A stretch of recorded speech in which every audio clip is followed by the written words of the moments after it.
Scooter riders will now have less options to ride down the streets of Richmond. Bolt is not renewing its permit with the city of Richmond. 8 News reporter Damon Reynolds is live with more details on why this is happening and what's next. Damon, I see you have a scooter right there. Yes, Eric and Deanna, as you can see, this is not a Bolt scooter, though, but Richmond charges what may be considered a hefty fee for scooter companies, and city officials say this may have been the driving force behind a company like Bolt leaving. Now, a local woman thinks that this is disappointing, and she thinks there needs to be a slight change made to one of its policies. These bumblebee-colored scooters operated by the company Bolt are bolting from the streets of Richmond after the service chose not to renew its permit with the city.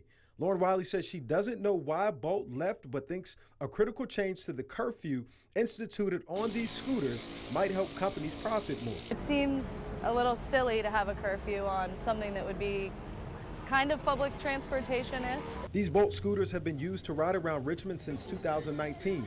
Director of Richmond's Office of Equitable Transit and Mobility, Durana Moore, telling 8 News that companies can have up to 500 scooters or bikes deployed at a yearly price of $45,000. That's the highest scooter permit rate in the state. Well, listen, guys, Bird is one of only 2 companies now left in Richmond after Bolt opted to pull out for reasons that are unknown. Now, Bolt is one of 2 companies since January to pull out. The other was Helbee's.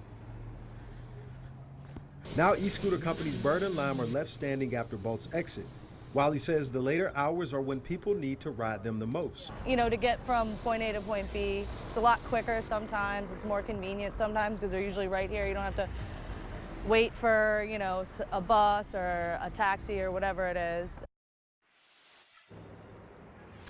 Now, it's important to note other cities with e-scooter operations do not have curfews. Now, Richmond plans to have a soft launch for 200 new e-scooters next week.